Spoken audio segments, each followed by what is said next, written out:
Hello and welcome to South First. I'm Anusha Ravi Sood and you're watching State of Play, our daily roundup of all things politics, policy and human interest. The moment I say ancient Indian civilization, what comes to your head? Quickly. Harappa, Mohenjo-daro, Dholavira, the Indus Valley civilization sites, because that is all we have been taught. Have you heard about Keezhadi? Here in the southern part of India in Tamil Nadu. Keezhadi is one of Tamil Nadu's, one of India's most significant archaeological discoveries.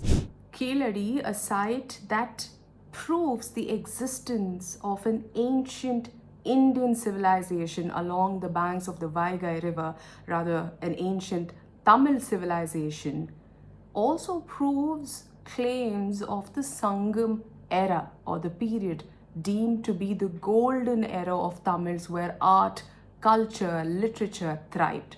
Now, Keezhadi's excavation site is in the news, not for some new discoveries, but because the Archaeological Survey of India wants the reports, the findings to be rewritten. This move by the Archaeological Survey of India has raised, or rather has once again brought to the limelight, questions about efforts to undermine archaeological explorations in southern part of India, undermining the findings, challenging these findings, suppressing the findings or discoveries made in any part of the country other than the northwestern region. All in all, supposed bias in the way archaeological explorations are carried out in the country. But why? Because the excavation at Keezhadi, the findings there and other sites in Tamil Nadu basically challenges all we know about ancient Indian civilization, what has been primarily limited to the sites of Indus Valley civilization. These excavations, these discoveries expand our understanding of where we come from. Keezhadi, ever since the excavations began back in 2013-14, has been an issue of not just cultural significance, but also of political relevance. Before I proceed with what has happened with the ASI and why it wants reports on Keezhadi rewritten, a very quick refresher of sorts for those of you who don't know the Keezhadi project or the Keezhadi excavation site. Keezhadi, located in Shivagangai of Madurai districts, one of the oldest thriving regions of Tamil Nadu, emerged as a key archaeological site following excavations that began in 2014. Now, initially, carbon dating of charcoal, just charcoal, that was found during the excavation in February 2017 placed the settlement in Keezhadi at around 200 BCE, suggesting the presence of an urban civilization in Tamil Nadu along the banks of the Vaigai River during the Sangam age, a period known, like I said, for its rich literary and cultural heritage. So what has happened now? The ASI, or the Archaeological Survey of India, yes, the same ASI that we these days use to dig up places of worship in different parts of the country to see if there are other places of worships underneath these places of worship. The same ASI had written a letter on the 15th of May to archaeologist K. Amarnath Ramakrishna, who had led the significant Keezhadi excavation near Madurai.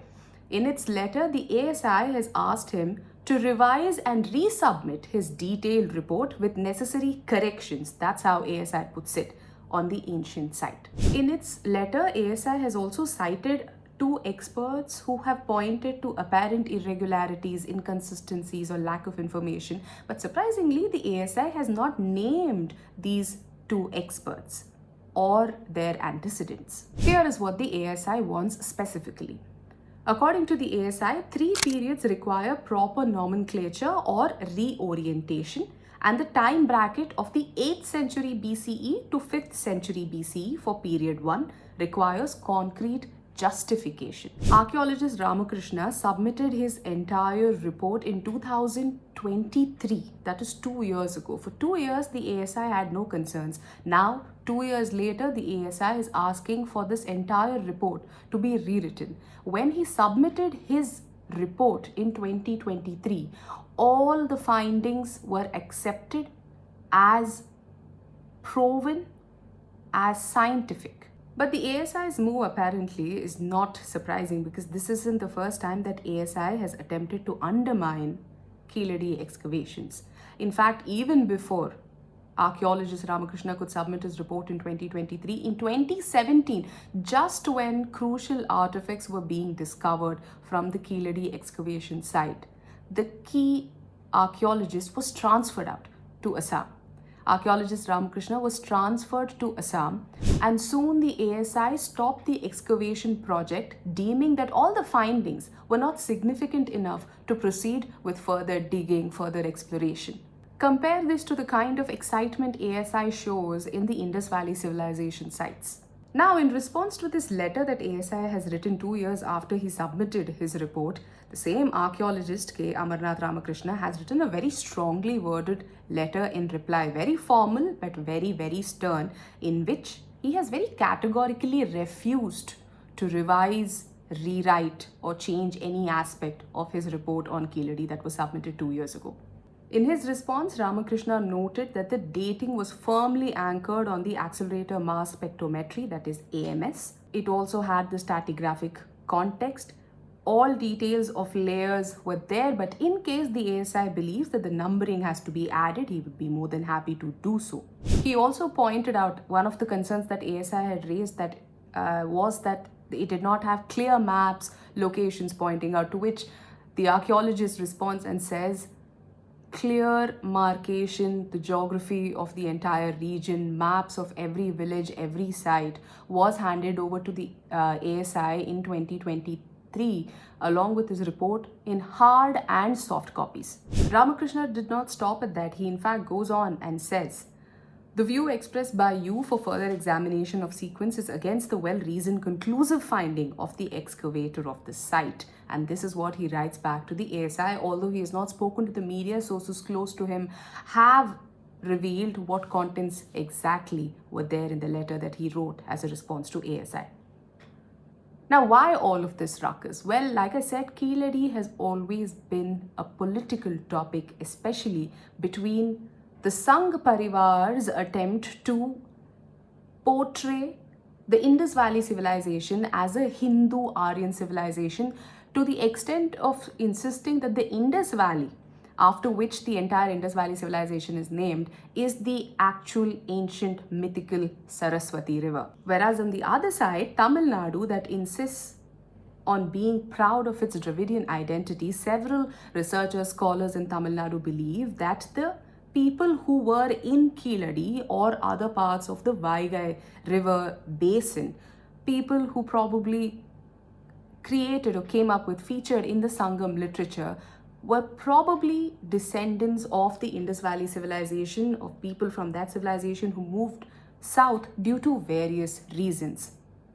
The primary contention here is whether there was any Vedic culture involved. While the right wing in India and the Sangh Parivar think of Indus Valley civilization as proof of India's Hindu Vedic roots, the Tamil Dravidian scholars, authors insist that the ancient Indian civilization had nothing to do with Vedic culture, and Vedic culture is a alien foreign concept.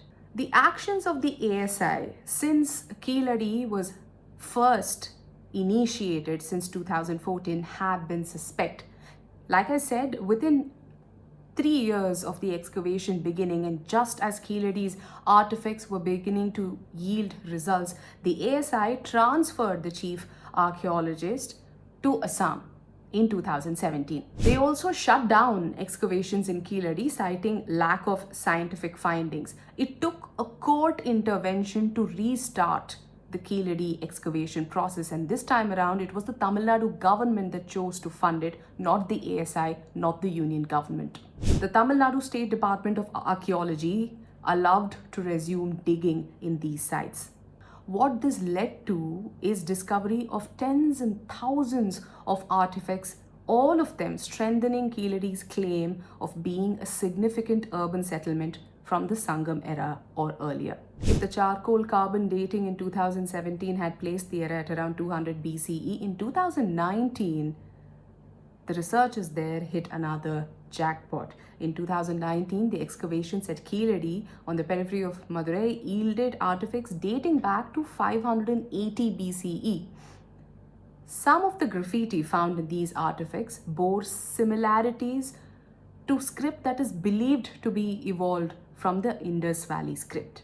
Basically, these findings pushed the age of the Sangam period back to around 600 BCE, while it was previously considered to be around 200 BCE to 400 BCE. Tens of thousands of artifacts have been found along the Keezhadi sites, but none of them, not one of them till date, indicate that the civilization at Keezhadi had any interaction with Vedic culture. None of these artifacts are religious in nature, do not bear symbols of religion.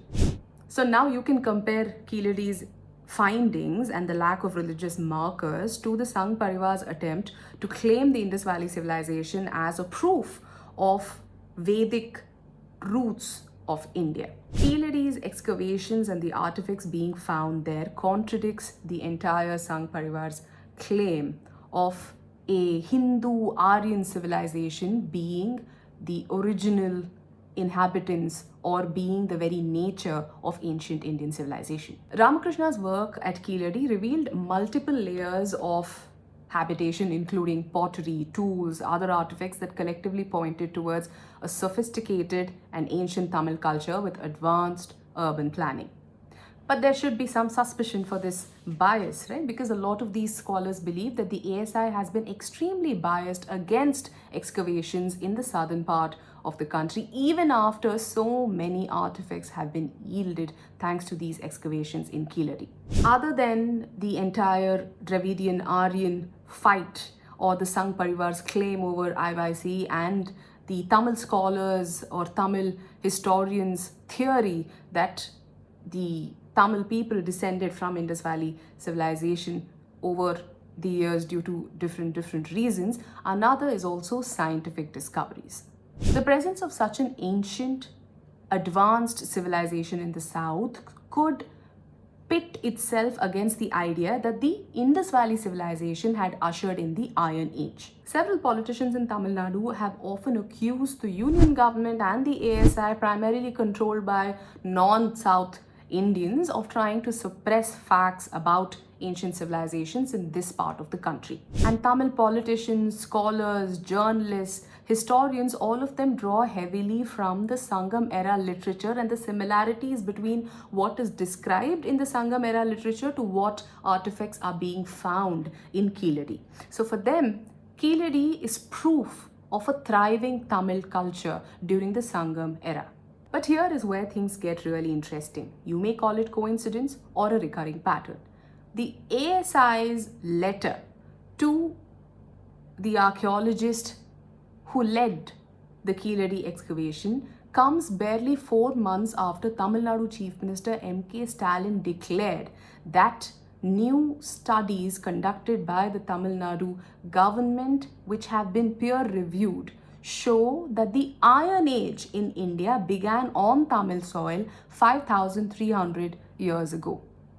M.K. Stalin made this statement while making a report public, but this report was put together based on carbon dating of artifacts unearthed from archaeological excavations in Tamil Nadu. Basically, these carbon dating techniques or mechanisms or data showed that the use of iron was widespread in Tamil Nadu and it dated back to at least 5,300 years ago, making it the oldest date for Iron Age in India. The findings were based on cultural deposits from Adi Channalur, Shivagalai, Mailadumpare, Mangadu, Telunganur and Keelamandi sites. The 73-page report named Antiquity of Iron by the Tamil Nadu State Department of Archaeology was released in January this year, and it came with proof of accelerator mass spectrometry and optically stimulated luminescence (OSL) dates obtained from globally acclaimed laboratories and validated by 10 experts from across the country. The fact of the matter is that sophistication of ancient Tamil civilization has often been overlooked in our country. Not just Tamil, but any possibility of a ancient southern civilization, and more research, more funding, more effort and intent is needed towards that. Until I come back to you with yet another episode, do stay tuned to South First. Thank you so much for watching.